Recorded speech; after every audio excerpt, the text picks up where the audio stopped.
পুনৰ উজলি উঠিল চেঙেলীয়াজাৰৰ উচ্চতৰ মাধ্যমিক বিদ্যালয়।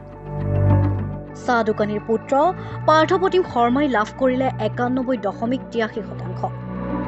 দৰঙৰ চিপাঝাৰৰ চেঙেলীয়াজাৰৰ উচ্চতৰ মাধ্যমিক বিদ্যালয় আজি সদ্য ঘোষিত হাইস্কুল শিক্ষান্ত পৰীক্ষাত পুনৰ ধাৰাবাহিকতা অক্ষুণ্ণ ৰাখি উজলি উঠিল। বিদ্যালয়খনৰ অৱতীৰ্ণ মুঠ 86 গৰাকী পৰীক্ষাৰ্থীৰ প্ৰথম বিভাগত 42 গৰাকী, দ্বিতীয় বিভাগত 43 গৰাকী উত্তীৰ্ণ হয়।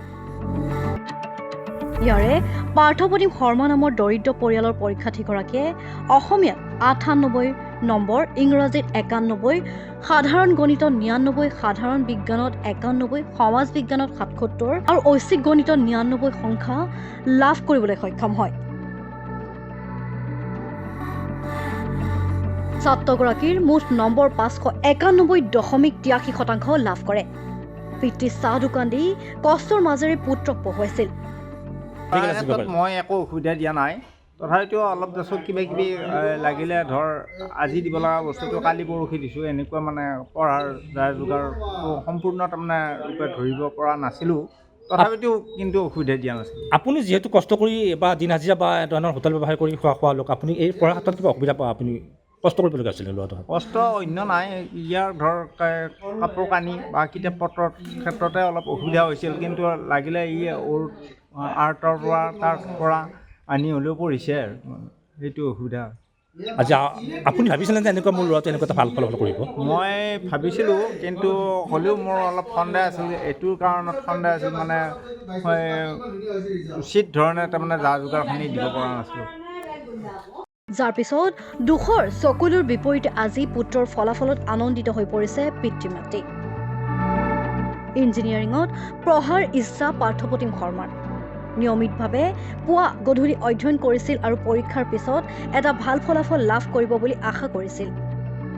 বিদ্যালয়খনৰ শিক্ষক শিক্ষয়িত্ৰীয়ে সকলো পৰীক্ষাৰ্থীৰ ফলাফলক লৈ আনন্দিত হৈ পৰিছে। মই এবাৰ মেট্ৰিক পৰীক্ষা দিছিলোঁ আৰু 91% পাবলৈ সক্ষম হৈছোঁ। ইয়াত মোক মা দেউতাই সহায় কৰিছিল পঢ়া শুনাৰ ক্ষেত্ৰত, আৰু ইয়াৰ উপৰি মোৰ ছাৰ বাইদেউসকলে বহুতো সহায় কৰিছিল। গণিত কিমান টকা পৰিছিল বাৰু? মোৰ তেনেকৈ কোনো হিচাপ নাছিল, যেতিয়া সময় পাইছিলোঁ তেতিয়া পঢ়িছিলোঁ। তই এনেকুৱা এটা ৰিজাল্ট কৰিম বুলি ভাবিছিলানে? ভাবিছিলোঁ।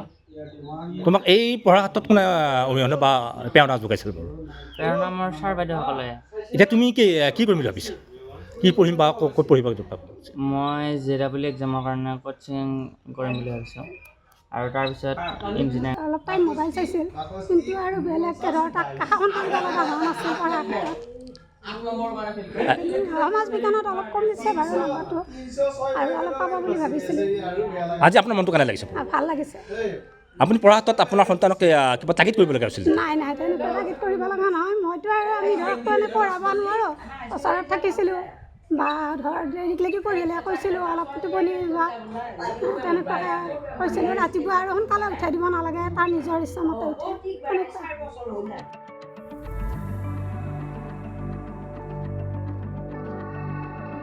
চিপাঝাৰৰ পৰা ইমদাদুল হকৰ ৰিপৰ্ট, মাই নিউজ।